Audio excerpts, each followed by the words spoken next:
Hi, my name is Taj Landisman, and as mentioned before, I'm a student at Emerson College for graduate school in journalism. And as a separate thing, I've decided to go to New Hampshire and film the various candidates because the media gives us these very short little clips, 1, 2, 3 minutes, but they don't give the opportunity for voters to actually hear their full speech. So on this trip, I decided to go to Exeter, New Hampshire, and film Elizabeth Warren, the Massachusetts senator who is, of course, running for president. She was at Exeter Town Hall. She had a great attendance. The town hall was certainly filled, and it was interesting to hear her speak. I should talk about what I feel about her personally, and I'm actually a big fan of hers, and I feel like she's been and I feel like I should talk about Elizabeth Warren and how I feel about her personally. And I actually feel that she's been the recipient of a lot of unfair attacks and of a lot of sexism in her coverage. And the reason I say that is because people always boil down the likability factor. The media always says and compares Senator Warren with Hillary Clinton, remarking that, well, Warren is just not likable, and you need to be likable to be a competitive general election candidate, and that's a big fault of hers. But if you really analyze Warren, especially after hearing her speak in the state of New Hampshire, there's nothing unlikable about her. She's very genial. She's very at home with people. She cracked a few jokes, had the entire audience laughing. She brought her very sweet dog and her husband with her. Her dog was also a big hit of her speech. So it's interesting, and I don't think judging somebody's likability is sexist at all. I think it's certainly important for a candidate to be likable. I think you have to like that person to vote for them, and you have to feel that they're relatable and that they understand you, and that in some sense you can see yourself hanging out with that person. So I don't think likability and having likability be used as a factor is a negative or a sexist at all. I think that's an incredibly fair way to judge somebody. That being said, I think the way they call Elizabeth Warren unlikable and the constant comparisons to Hillary Clinton is on its face sexist. Because if you watch her connect with voters, if you watch her shaking hands, if you watch her give a speech, if you watch her in interviews, she's very likable and she's very appealing. And people reflexively compare her to Hillary because of the visual and, of course, the gender similarities. But I think that's really where the only similarities are. There's no similarities in their politics. Warren has been authentic. She has been progressive. She has been usually against the establishment. She has taken some risky moves. And then the other comparison, of course, is personality, where that's completely not a legitimate comparison because she takes her time with the voters. She's not flippant. She doesn't talk down to anybody. And there's excitement and joy and cheer in her voice, none of which with Hillary possessed. So their records are completely different. Their experiences are different. The way they communicate is different. Again, the only thing that they have in common is that they're both older white women. And that's it. And the media doesn't want to actually do the research, and they reflexively compare the visuals and compare what's obvious, so they don't actually have to really research these candidates, or even if they know what these candidates are about, it doesn't fit their overarching narrative of being lazy and just connecting various candidates on the face superficial value. So I think that's a big issue. I should talk about why I think Warren is a very good candidate. I should know and start off by saying that I'm actually not hardcore progressive necessarily. I consider myself progressive, but in the more moderate wing. And I'm a big fan of John Hickenlooper's, big fan of Cory Booker's, also of Tulsi Gabbard. So those are the candidates I really do support. And there's some issues about Warren that I feel like might be a little too left and a little too liberal for my taste. That being said, how you personally feel on a few specific issues isn't the be-all end-all. Because to me, what the most important thing is do you actually fight for what you believe in? Do you have a record of believing in it? Do you have a record of fighting against the power structure? Do you have a record against fighting against do you have a record of fighting against the establishment? Do you have a record of challenging leaders and making risky moves? Do you have a record of authenticity where you're talking about on the campaign trail matches with your own personal history? And it's yes, yes, yes, yes, yes to Elizabeth Warren. Again, I'm not huge on Medicare for all. I think she might want to rein in big business a little too reflexively, but at the same time, she's incredibly independent. And her record is different than a lot of the other candidates. So many candidates start off as attorneys and they work their way up through local politics and acquire support from various power players within their state and lose some independence in the process. But Warren has never lost her independence. She started out as a public school teacher, which to me is so much better than your usual run-of-the-mill attorney running. So she has that in her heart. She was an academic, a professor at Harvard, and I think a lot of people criticize having an academic, but I think that's important because she knows how to analyze, and she knows about the little bits and little tidbits and bits and pieces of the economy, which a lot of people don't know. She taught classes on it. So when you're looking to make sure that all Americans get a say in making sure that the economy runs smoothly and is functional, Elizabeth Warren has spent decades understanding that, I think, especially if you're an academic, in the deepest way possible. So I think that's certainly a big plus. She's been a progressive in the Senate. She's been a strong advocate for criminal justice reform, certainly a strong advocate for consumers' rights. She did, of course, she got Obama to put consumer rights on the map, and she even wasn't able to get appointed because she was such an independent, free-thinking thinker that Obama went with a different person, but she got that conversation of advocating for the consumers on the national map. And now people are talking about it in this presidential race in 2020, but that was because of Warren's work in the past. So I give her a lot of credit for that. And I think her denial of PAC money and her desire to rein in big banks is a very good thing. And even if I think it might go a little too far, it's certainly an excellent selling point in the general election. And to me, that's the most important, that we get an incredibly viable candidate who is able to effectively defeat Trump. Now, a lot of people mention that in the general election, Warren might have some issues with her Native American heritage. But I think, again, these attacks are completely unfounded. What I analyze is, did Warren use her Native American heritage to deny somebody else an opportunity and to specifically obtain a job that somebody else, perhaps more deserving, would have gotten? And there has been no evidence, even though she had listed it once or twice, and that is an issue, but there has been no evidence that she actually used her Native heritage to get ahead of anyone else. And so if you didn't deny anybody more deserving that opportunity, and it's not like she constantly promoted this heritage saying, I speak for the Native American community, she didn't say any of that. She just had listed it twice in two instances. It wasn't as part of a group. She didn't use it to try to get votes in any state or for president, obviously. She hasn't tried to really identify with that community. But she used it a few times, and this hasn't gone away. I actually think the fact that Trump is so focused on this and obsessed with this proves that she gets under Trump's skin. And in a general election, we need a candidate with some bombast who knows how to throw those punches and get down and dirty with Trump and really piss him off. And again, I think of Elizabeth Warren when I think of that perfect candidate. She's been battle tested.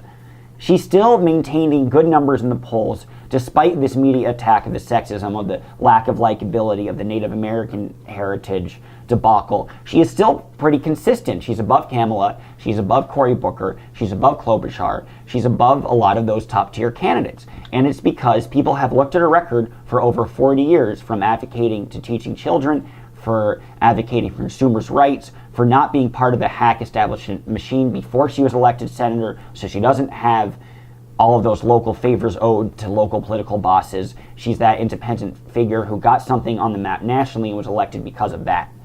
And to me, that's a much cleaner record. We're going to analyze everybody's legislative record. We're going to have to analyze everybody's past. And Warren has a clean past. That's why the Native American attack is the only one they're using, because there's actually no other attack. If you look at other candidates, you look at Kamala, had a less than perfect and far more desirable, if you're a progressive, record in criminal justice. You look at Cory Booker, he's been too sycophantic to big pharma and to the big banks.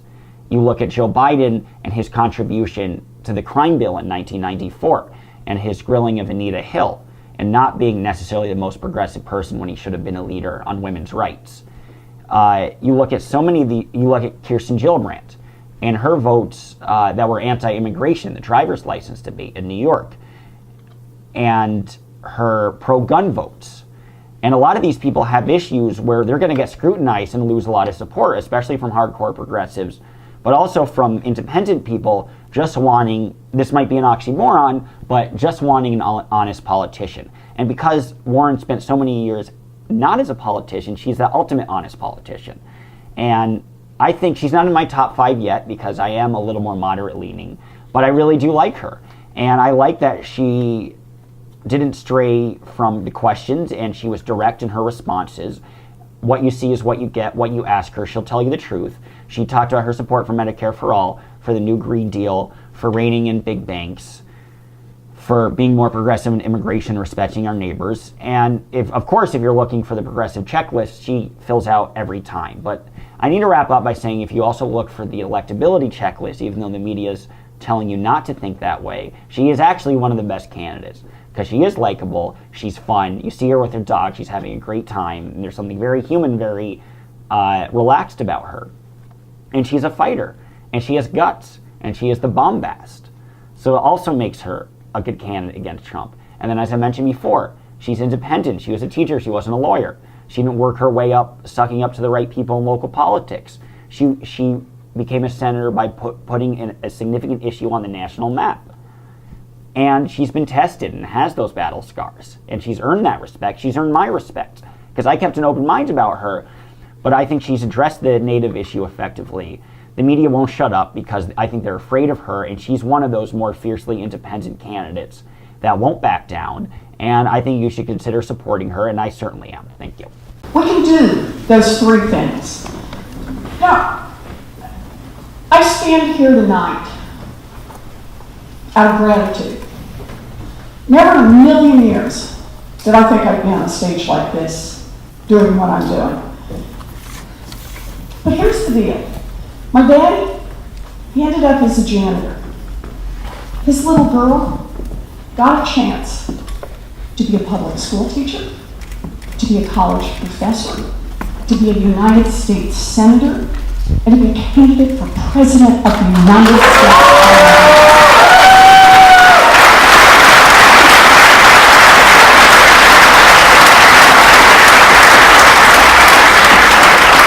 I believe in opportunity all the way to my core, and I make the commitment that I will fight for opportunity, not just for those at the top, but for everybody in this country. This is our chance to dream big, to fight hard, and to win and make change. Thank you.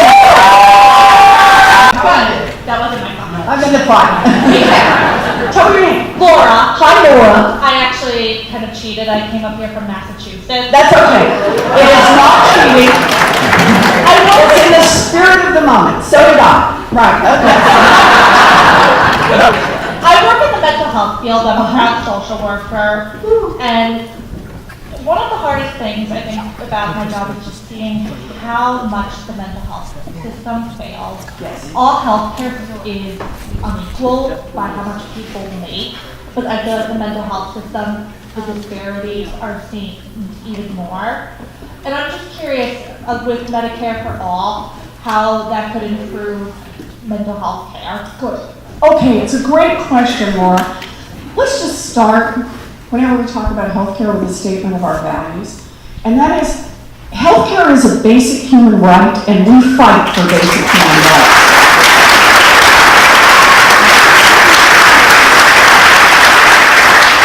I support Medicare for All. I'm in. Count on me. But I want to talk just a little bit more. Let's do a little bit of fill-in, if we can. First part around healthcare, because I know we've got a lot of people in this room who are very concerned about healthcare. Mental health needs to be treated the same way physical healthcare does.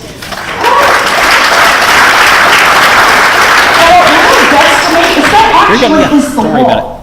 That has been the law now for nearly 20 years, is that right? For a long time now. It's called the Mental Health Parity Act. But I'm sorry, I just want to point out, somebody has an addiction problem, someone has other mental health issues.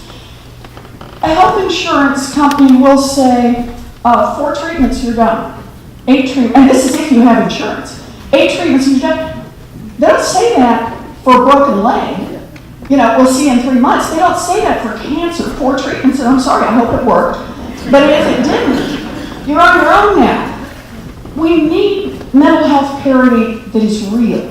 And that means we need to put real teeth into the enforcement of the parity laws. So that's where I started this. One more thing. For everyone in this room, we're talking a lot about Medicare for all, and I'm glad to talk about it, but we got to take a deep breath and remember where we are right now. And that is the Republicans are working as hard as they can to take away the health care coverage that we've got. So they've got the lawsuit pending down in Texas that would repeal the Affordable Care Act. Anybody with a pre-existing condition in here? Yeah, you should care about that lawsuit. The Trump budget just released this week also repeals it. There we go. Also cuts Medicare, Medicaid. Think about what that means in America. So job number one is to defend what we have. Job number two, let's pick some of the low-hanging fruit. Reduce the cost of prescription drugs.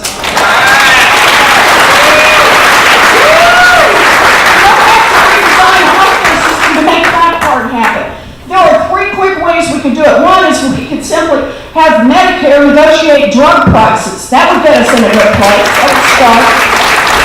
Secondly, we ought to be able to import drugs from Canada. If it meets the same safety standards, how is it that we pay for health, the investment in the research, and then the drug companies end up in some cases charging us 10 times what they're charging in Canada?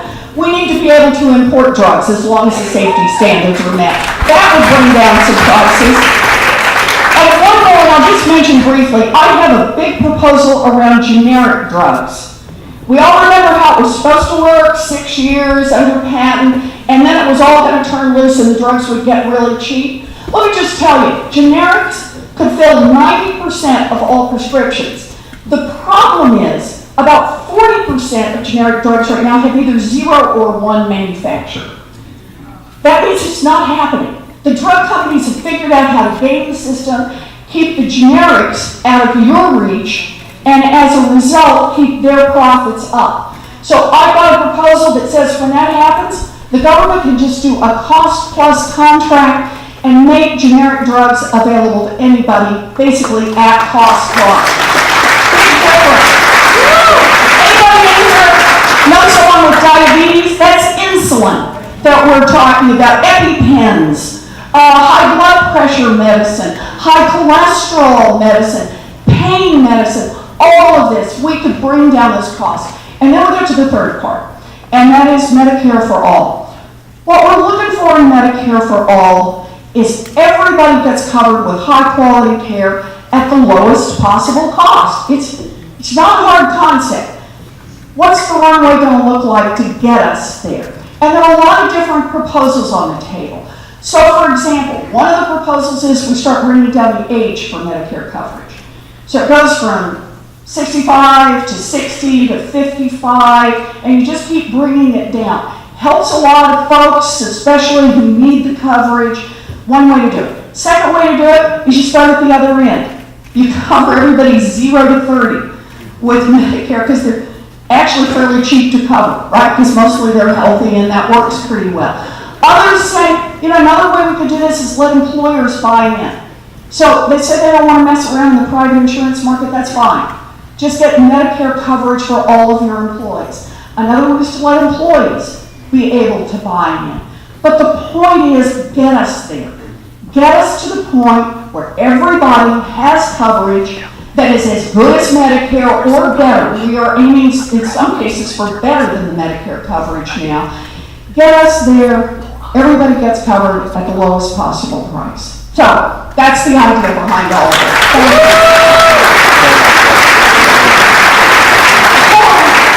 I know I should try to keep my answer short, but there's one more thing I want to say. Because I think it's important. We don't make enough of a case for Medicaid. Yeah. Particularly when we're talking about mental health issues and when we're talking about addiction issues, when we're talking about opioids, understand where we stand right now with Medicaid. It's easy to think Medicaid is somebody else. 2 out of every 3 seniors in a nursing home is counting on Medicaid to help pay the bills. People who have addiction problems, about 2 out of 3, are counting on Medicaid. to be able to pay the bills. Your neighbor who has the home health aide, who drops by and that's how she's able to stay in her home, it's more likely than not that Medicaid is paying those bills. And your cousin who had the baby that ran up $1 million in medical bills in the first 3 weeks, even if the parents have private insurance, it's Medicaid that steps in and helps with the speech therapist and the occupational therapist and the special feeding equipment and the special breathing equipment. This is how we have to think about Medicaid. We don't know whose grandma is going to outlive our savings. We don't know whose beloved brother is going to fall subject to an addiction. We don't know whose cousin is going to have the baby that runs up millions of dollars in medical care. But what we do know is that we're all going to pitch a little into the pot. So if it happens to you and your family, the rest of America will be there for you. That is the best of what we do.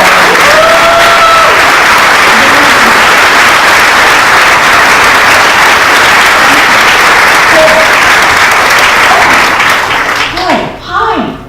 Tell me your name. Pat. Pat. It's nice to see you. Nice to see you too. Oh, all right.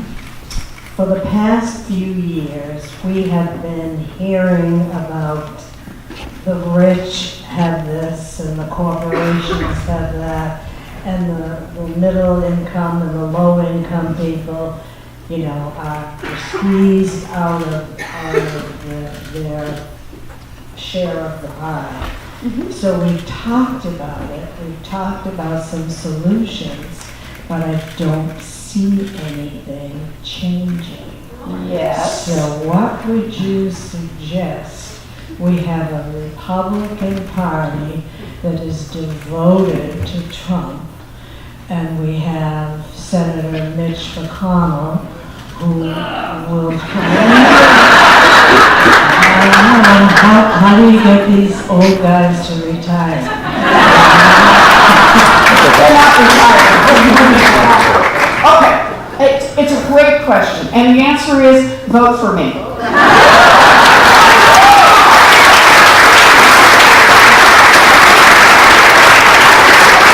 Actually, I really mean that. No, I do, because that's what I believe 2020 is going to be about. If we make the credible case, one, that we understand what's broken, two, that we've got a real plan to fix it, and three, that we will build the grassroots army to make it happen, then we not only will be able to take back the White House in 2020 and win up and down the ballot, we will be able to make the change we need to make come January 2021.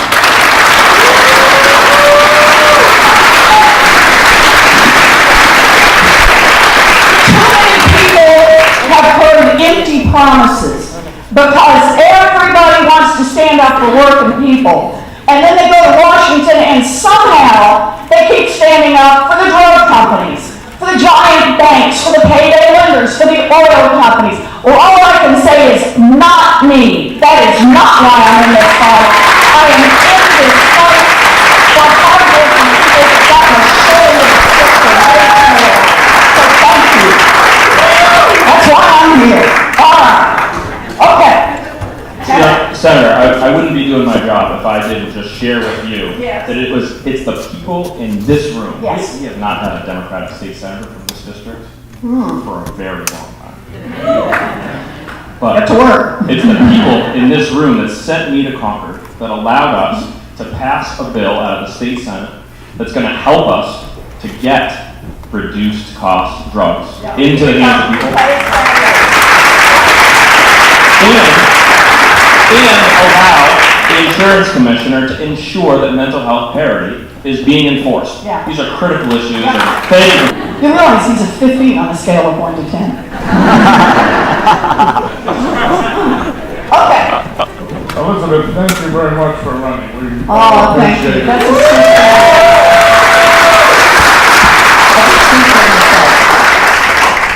What's your name? Peter, Hi, Peter. I think we all agree with your philosophies. We've seen you over the years, and we have agreed, I believe, most of us, with everything you said tonight. My concern, however, is the number of Democrats running, and that it's spread out. Hopefully, you will be able to work with some of your associates and impart some of your philosophies to them. And I think the other thing, tonight we have only heard one name of the person who was in the White House. Thank goodness. Since that person came down the escalator 2.5 years ago, we have heard from people, all of the media, his name about 1,000 times a day. And I hope that you and the rest of the Democrats cannot ever use his name again.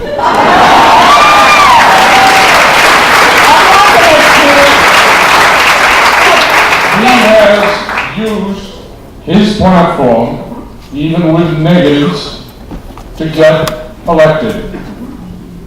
And the public, unfortunately, too many of them, I guess isn't smart enough to realize that even negative comments keeps that name in front of them. And hopefully you can help get that across, and I hope you can get some of your associates to go along with some of your programs and present them to the Democrats as well, so that we can get elected to that office in 2020. So thank you, Thank Peter. you. Thank you. Thank you. I do want to say about Peter's point, because this is how I see this. Our job is to make clear to all of America what our vision is. It's not just to say, not him, okay? Not that. It's to actually say, we can do this. We can make change. We can not just talk about it and wave our hands. We actually can deliver on this. But go back to my wealth tax. Let's just play the game for a minute here. 2% on the great fortunes. And by the way, I should rename the dang thing the fairness tax. Because here's the deal. That's the top 1/10 of 1%. This year, do you know how much they'll pay of their total wealth in taxes? It's about 3.4% total, all in, everything they'll pay. The 99.9% will pay about 7.4% of their wealth in taxes. You know, I'm tired of freeloading billionaires.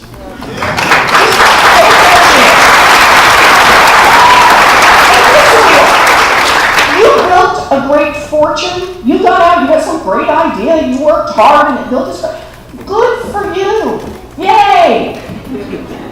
But you employed workers that all of us help pay to educate.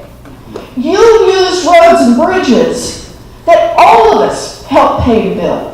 You are protected by firefighters and police officers that all of us pay to help keep on the job. And all we're asking is when you hit it big, put a little back in the kitty so other kids will have a chance. That's all it is.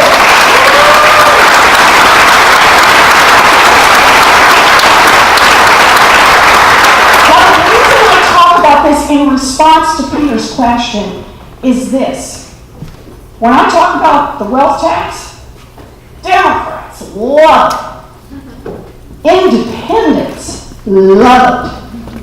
And a majority of Republicans love it. Think about that. We want to talk about how we're going to make this happen.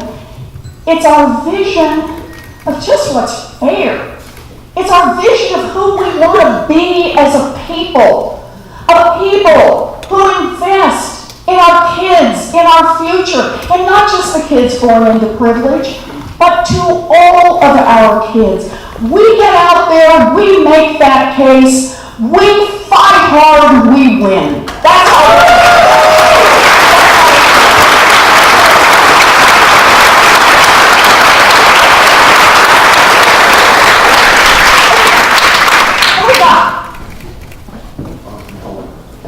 Hi, thank you for coming out. I find you a very... Tell me. Okay, sorry, Dan McGraw. Hi, Dan. I'm from Exeter. Okay, good to see Thank you, you for Dan. coming out. I find you a very likable person. Oh, did that surprise you? It's an important quality. Okay, good. I think I'm feeling better. Okay. I think you have a good heart. It seems like your heart's in the right place. Yeah. My question is, you were talking about inflation. How, Yeah. we can buy much less with what we have now. You're talking about the minimum wage and what it could do for. I have a slightly different analysis of inflation, and that has to do with monetary policy. Okay. So my understanding, there's been an ongoing debate in the United States about the central banks. Thomas Jefferson, Alexander Hamilton, Nicholas Biddle, Andrew Jackson, Wilson, Charles Seymour, right? So it's an ongoing thing. My sense is that the value of the dollar has decreased by at least 95% since 1913 when we got a central bank. Okay. So the central bank has been necessarily inflationary. Right? The second part of it is that we went off of the gold standard in 1969 and we went on the oil standard in 1974. We created the petrodollar. That petrodollar drives these wars. You know, we go into all these countries and we take their oil. We have a monopoly on the oil. That gets a monopoly to the US dollar, right?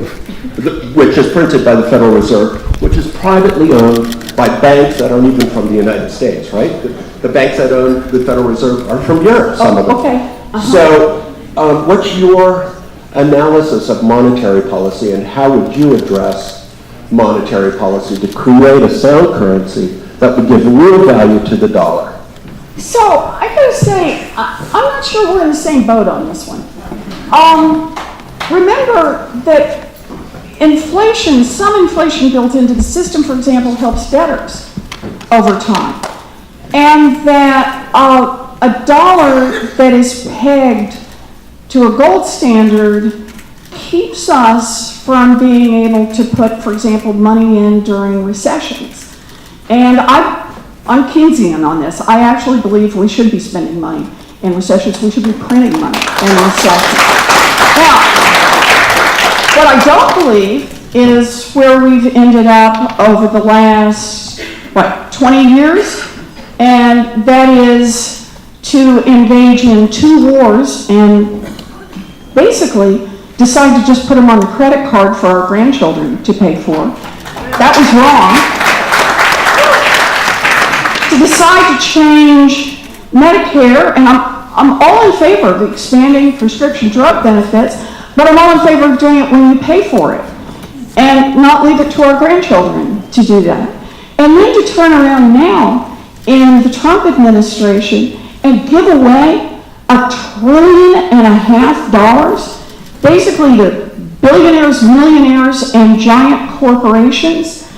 We have put ourselves in a huge debt hole. And it's gotten worse because, as you rightly point out, interest rates are now starting to go up, which means not only will our grandchildren be responsible for paying off the debt, our grandchildren and us are going to be responsible for paying the interest on all of that debt, which is starting to snowball. So this is, for me, I know you approach this from monetary policy. I actually approach this, I'm just going to do it the other end. I approach this from fairness in our tax system.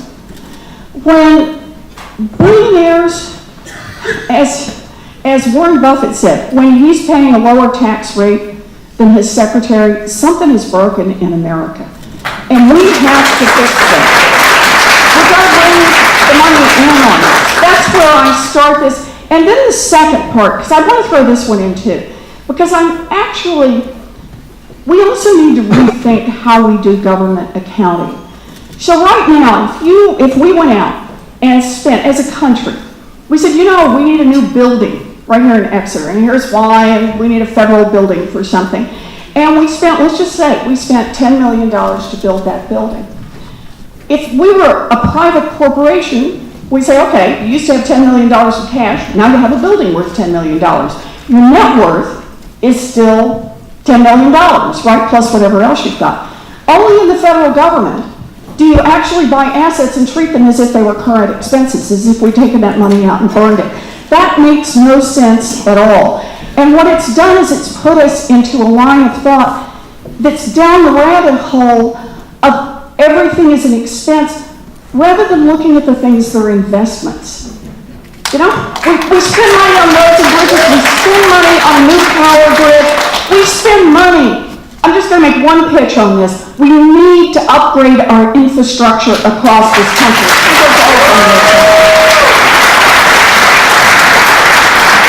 We don't have jobs in America in 10 years, good jobs in America in 10 years. You can't do it on a 1980s infrastructure. We need a 21st century infrastructure. China gets this. Right now, the United States is spending about 0.5% of our GDP on infrastructure. It's crumbling around our ears. We're not even replacing what's broken. China is spending more than 5 times that much. They are building an economic future for themselves, for their businesses, and for their workers. We need to reorient toward where can we spend our money to create opportunities for our kids, to create opportunities for all of our people. So I think that's where we're going to take this. I hope that comes. Good, thank you. Who else is that? We got one more question, thank you. All right. Okay. You going to do monetary policy again? Okay. He got it covered for you. Good. Okay. Tell me your name. My name's Cassie. Cassie? Cassie. It's good to see you, Cassie. I'm from Massachusetts. Okay. But my parents live here in Exeter. Okay, good. Okay. My biggest question is, I mean, every night I watch the TV and I listen to that person I lie for the 9,782nd time. Yep. And I have to do everything I can to not throw my shoe at the TV. And I'm wondering, everybody says, oh, take the high road, he's down here, take the high road, he's down here. And I'm like, I'm not feeling where the Democrats as a whole are really addressing the fact that there's so much false crap coming out of there. And what are you going to do about that? How do you approach that when somebody just keeps lying all the time about everything? They don't even know what the truth is, I don't think. Okay. So this is a tough question. You know, we built a democracy on an assumption that people were going to get to vote, right? Not everybody, but we got it mostly in that direction. We built it on the assumption we were going to have an independent judiciary, and we built it on the assumption we were going to have a free press, and that meant a press to hold politicians accountable. And kind of the unspoken part of that was most of them, at least, would tell the truth, most of the press, most of the time, and try to hold politicians' feet to the fire. And we've lost a huge piece of that. So how are we going to recover? What do you do if you're not starting from the same kind of, I get the old, we can argue about our opinions, but we shouldn't be arguing about facts, right? What the facts are. Look at climate. We didn't get to talk much about climate tonight. I didn't get any questions about, well, let me just say on climate, I want to say something powerfully controversial in Washington. I believe in science.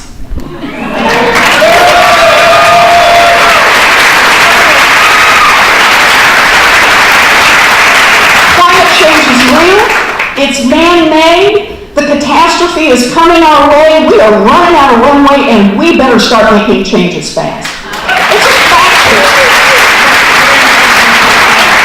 And I get we can have policy differences about the best way to do that. Like, I kind of think we should stop subsidizing oil companies. I think when we're building that infrastructure, we need to put a lot of it into green infrastructure. I think that's a good But it's a hard conversation to have if we don't start with the same set of facts. And you know what? By the way, the Republicans have figured this out.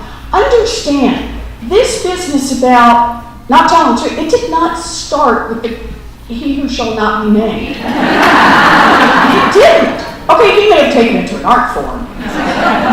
But understand, there was a time, 20 years ago, when Republicans and Democrats were looking around saying, whoa, the numbers are not looking good here. What's happening?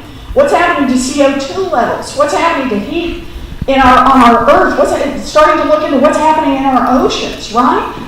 And then, along come the Koch brothers and a few others who make their money in carbon-based fuels, who basically start putting out fake scientific reports. This is what I'm talking about when I talk about Washington being corrupt.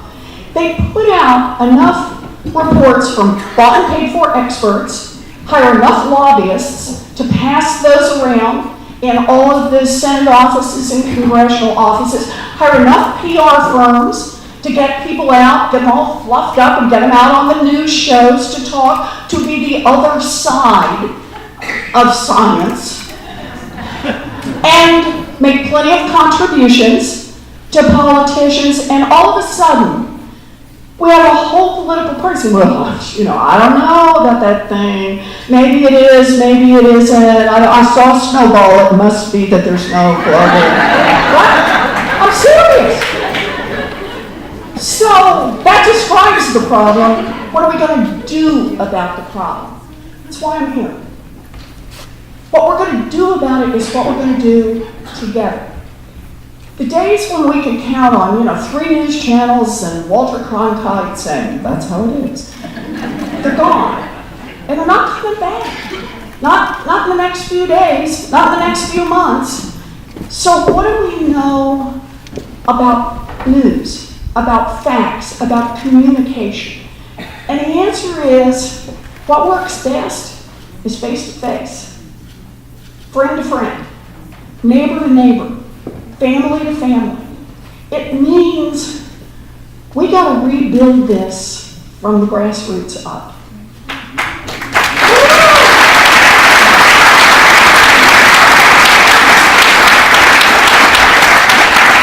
In fact, whether you meant to or not, you went right to the heart of what my whole campaign is about. It's about how we think about change.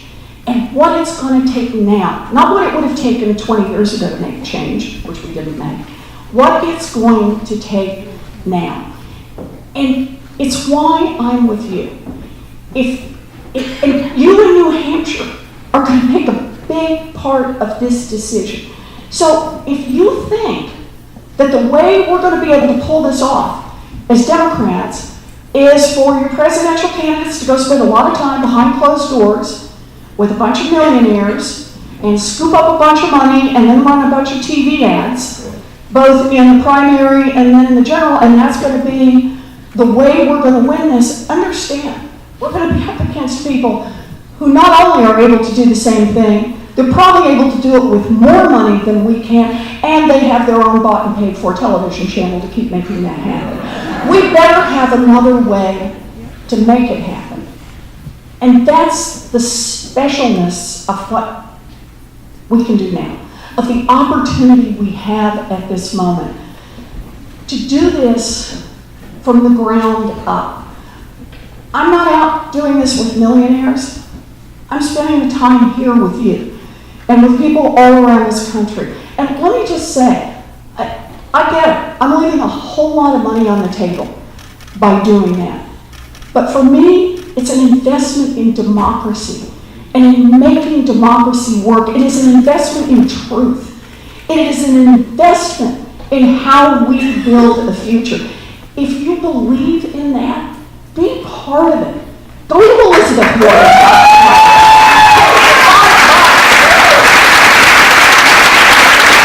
To wrap this up, I get that what I want to do is big. It is big and it's structural. I do. We've got to address the corruption in Washington head on. We have got to change the rules in this economy. We have got to change the rules to protect our democracy. These are big, hard changes.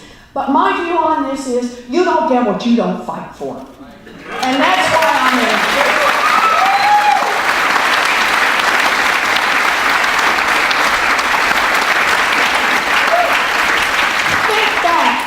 We're here in New Hampshire. Think back. Think of your history.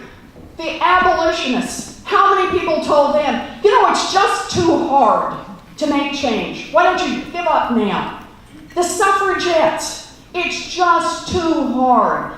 Give up now. The early union organizers. Just too hard. Give up now.